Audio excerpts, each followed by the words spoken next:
incredible cinematographer. He was just on the Frame and Reference podcast. Your episode's actually going to come out in like 4 weeks from now. Oh, nice. So it's not out yet, but it's a great conversation. It was a lot of fun. A great podcast. Yeah, thank you. But on it, we were talking about your new invention, because I suppose your new service, Cineflares, which you're here to run us through. Yeah. So Cineflares is like, I'm a big lens fan, and over the years I shot with so many different vintage lenses and new lenses. Every other week a new lens comes out, and I felt like there has to be a good way to test them and compare them. So we built over the years a large database. It's all shot with motion control. I can give you a quick demo. So we built an interface which is basically you have the same selection of lenses left and right. When you select your lens you want to compare, you can choose your t-stop and your focal length. It play, and the player is time code synced, so you can always see side by side. And the idea is like just to inspire filmmakers, like for cinematographers, directors, or visual effects artists, find the look you like, because every lens is so unique. And I feel like by just analyzing the flare, like a lens initially like gives away its fingerprint in a way. And there's like hundreds of lenses, there's thousands of combinations to combine. And so, like with the help of a couple programmers, we really built an interface that hopefully is useful for people, and it's out now. If you want to try it out, it's called cineflares.com. There's a free version to play with, and if you want to support the project, there's a bigger version which has all the lenses and frequent updates, and that's a small subscription. Yeah, I'd highly recommend. How much is the pro version? The pro version is $4.99 a month. Right, so $500 a month. 500. No. $5,000. Yeah. Super worth it too. I mean, you guys have put so much work. Like the fact that they're all motion controlled, exactly the same every time. Yeah. Infinitely repeatable. And I can't think of. Well, you're in the Cineflares Manual, right? Yes. Because of this. There's a Jay Holden and Chris Probst. They're amazing what they put together with the Cineflares Manual, and we know each other for years. And I showed Jay years ago. Like this goes back over 10 years. And when I graduated from film school, I had to do a technical project and wrote a paper on lens flares and how it all works.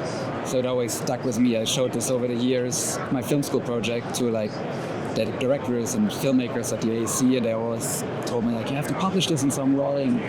It's like there's a lot of work, and then many years went into this.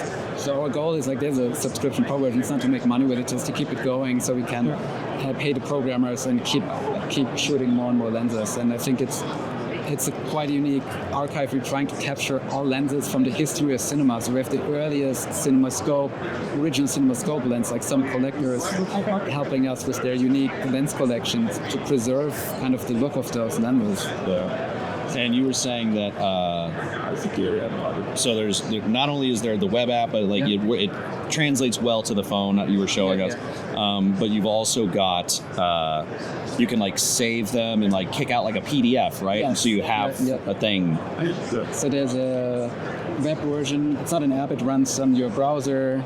This doesn't have the dual player because it's a bit limited on a phone. But so you select your lens, you play. If you like it, you can save it.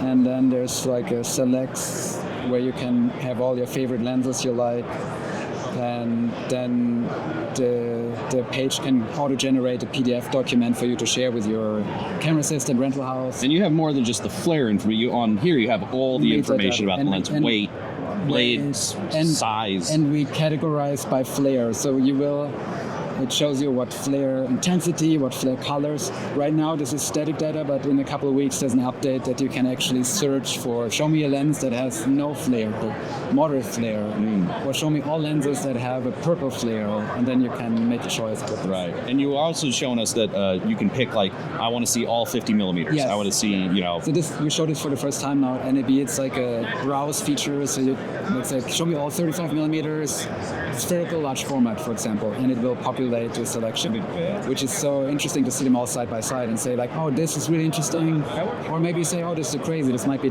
distracting, right? It's not, for me, it's not like flares about eye candy, or it's finding something that suits the style of your program. Yeah, well, and I think the thing that you said earlier was the key here is it's not just about flares, but the flare is showing you what is going on internally in the lens, which can help you decide like what you're trying to get to. It's a very cool project, man, and I'm proud of you. Thanks so much for us. I wanted to say, just because we never touched on it in the podcast, you're the youngest ASC member? When I was accepted in 2019, I was the youngest ASC member, but I think it keeps, there's new people, new generation. I'm getting old. Yeah. It was quite an honor and surprise, that when the ASC, like when they call you or something, you had no idea.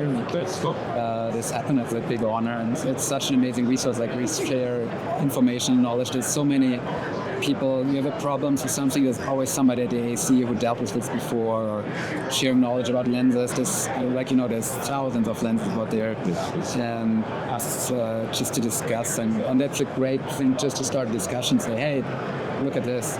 There's so many lenses which I've shot entire feature films on, and thought I know them in and out. But seeing them shot with motion control in this like lab scenario, sometimes I discover something and I think, wow, I had no idea. But now knowing, if I shoot this lens at a T4 and put the light in a certain part of the shot, I can recreate this. Like, for example, you have a car commercial, you put the car headlights in that part of the frame, just this lens, you can replicate exactly this kind of thing. Yeah. God, you actually just reminded me of something that I think is important. Is it's not just the flare. Yeah. There's, you have choices of aperture size as well. Yeah. So if you want to know what it looks like at a f4 or wide open, those are all options. Right. And sometimes people say, I think I don't like this lens, but maybe you just don't like it at that stop, and you can find the stop which is the sweet spot for yourself. Or also you can compare, in a side-by-side player, compare the same lens to itself at a different stop, and you see, I like this wide open, it's too crazy, or you see how consistent the set is, how is the wide angle compared to the longer focal lengths, and check it out. Yeah. Thanks again for showing it. Thanks so much. Yeah.